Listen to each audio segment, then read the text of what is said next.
What is going on, guys? Doe here, hope we're doing good, and today we have a playthrough of the Exalted Air Realm Gauntlet, a place where you'll be grinding gear and electrolytes / electrum, the currency of the game. You'll be broke on most of the time.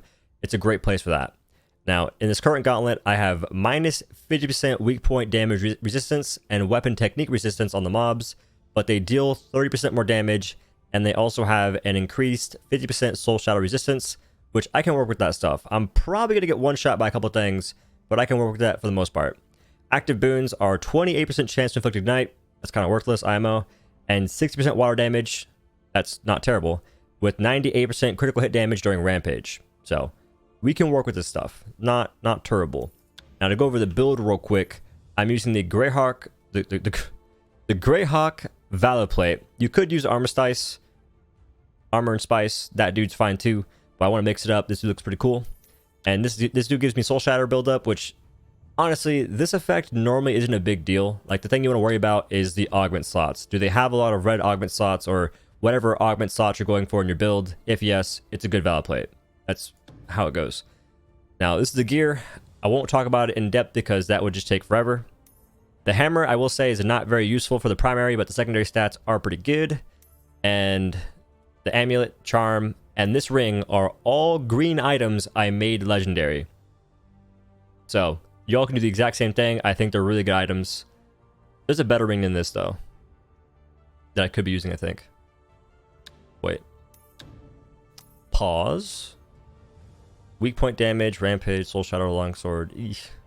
Why does it be longsword, though? If it wasn't longsword damage, I'd use this. If it was like extra weak point, I would use this ring instead of the Journeyman's, but whatever. Anywho, the Zway's Embrace. This ring is kitted. I'll explain this because it's really nice. Whenever you hit a weak point, you gain 209 overhealth, and your overhealth no longer degenerates. This is how you survive without stacking vitality. You basically double your health bar if you hit enough weak points, which I can hit weak points kind of easily. Thank the Lord, I practiced that. And it's just so nice. Like, the secondary stats don't even matter. It's just all about the freaking primary, bro. And then Arkan's Tear, which I have a better one of these for Sherman. There it is. And to activate your Arkan's Tear or your Lifestone, you have to get hit and then like heal, basically. Like, you have to like pop the whatever the button you have bound. For me, I think it's R, and then that activates the Lifestone, I'm pretty sure. So it's not always the most ideal thing to do, but if you're missing health and you know you're going to DPS a boss, save that missing health until you can hit the boss and get a good opportunity to get damage in. Then we have the Mess's Banderole. Not bad. Now, as for the augments, which, it's still kind of slow. I'm just going to, like, go over the augments or whatever. I will say Surety is insane. Make sure you have Surety. That is, honestly, like, one of the augments I think is not necessary, but it definitely plays an immense role in any build. It's useful for every single weapon. It's just so good. Like, the primary is what makes it. You can have terrible secondaries, but the primary is what makes it so freaking good. And I'm showing the rest of the augments on screen. Play some elevator music if I had some. And one augment you can bring if you want to sacrifice damage but bring more survivability is Impeccable. Or Impeccable. The one where if you use your Lifestone, you don't take damage for 5 seconds. That will be nice when you're facing the duo in the Air Realm Gauntlet. Because that duo, the Twisted Fate and Scuffed Freddy Krueger, I don't know what the devs are thinking, but I'm upset about that thing still. Alright. Now, Skils. I swear this menu is so... Dude. I'm gonna lose my cool.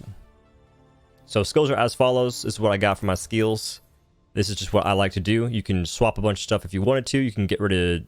Yeah, you could, like, take 4 points out of Spirit and put them into Vitality if you wanted. You could... Yeah, and take an extra point out of Finesse and put a Vitality.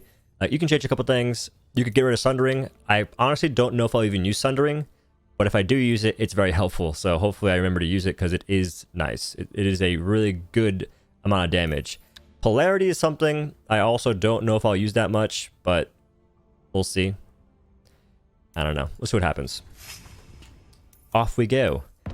And I will say, so some of y'all might have noticed if you're playing the game that the slow hammer no longer works on bosses or mini bosses. That's not a bug, that's intended.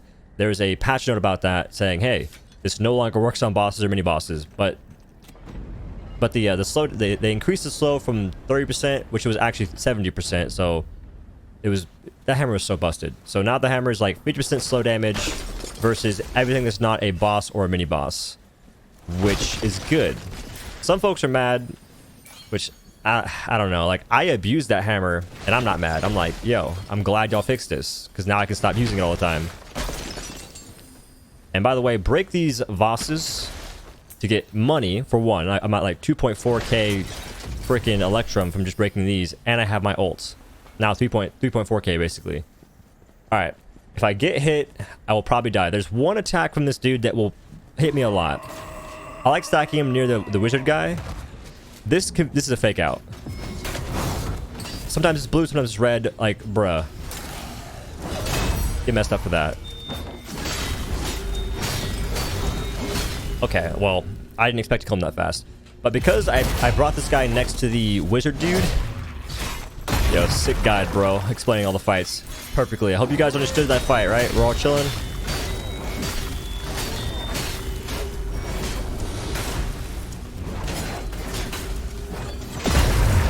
Okay, I'm just gonna kill everything instantly. Alright, I've decided that I'm gonna hold back on the damage a little bit and explain these fights. Although they're not that complicated, but there are some moves that can be very misleading and can be annoying. So for the first guy, I'm still going to try and kite him to the left, but I'm not going to put my banner because he's a very easy fight. You should not need your banner. Also, you can sometimes parry this attack. Sometimes it's blue, but I don't trust it. All the blue attacks you want to try and parry.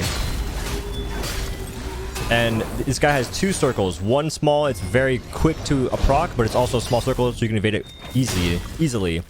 And other times it has a very big circle that is slower to activate, but it's also a bigger radius, so it's like a weird thing they did. But any blue attack you can parry. The red attacks you obviously can't. You want to try and avoid. And sometimes it has a miss like that, where even if you dodge, you get knocked back. Love that. Has a triple attack right there, which honestly I just suggest dodging. And I tried dodging more to the right because if you dodge with the attack, you'll end up getting hit anyway, which isn't ideal. Like right there, that was kind of smooth dodging. But yeah, this fight is parry all the blue attacks and avoid all the red attacks and don't trust charge attacks. That is this fight in a nutshell. Try not to spam too much because what happens is it'll do a bubble, a circle attack, and those are hard to avoid. On this dude, instantly hit him with a weapon technique. If you have surety, try not to die to that, because that will murder you. And what I'm trying to do here, I want to get to where it has a lot of soul shatter, so I can just right click it and kill it with that. Oh my Lanta. And if you deflect those, they get rid of soul shatter. I'm not trying to do that. I'm trying to make it to where I can go to the other side of the map and be fine. Alright, we should be chilling now. So I want to be over here because this is the duo. I cannot stand these mobs. And I should be able to just right click this thing and kill it. Yep.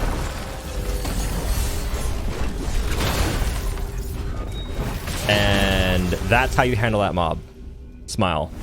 If you have a lot of weak point damage and you hit weak points with surety, like, so what I did there was I planted my banner, activated Arcane Fury, and before they could really do anything, I did a northern technique which made a weak point on the Thicc, whatever his name is, Scuffed Freddy Krueger, and then I made a weak point on Scuffed Freddy Krueger, and then I hit him with a southern technique, and on the hammer, the southern technique can do absurd damage.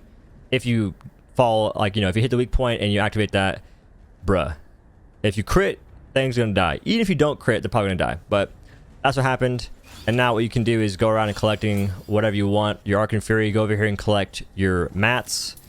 Just so you don't have to, like, and the reason why you do this is if you're going to not kill this mob, so if you finish these guys, Monkey W, if you finish off these mobs and you don't want to kill the last boss and you want to instead abandon and keep doing this over and over again, that's a good way to farm.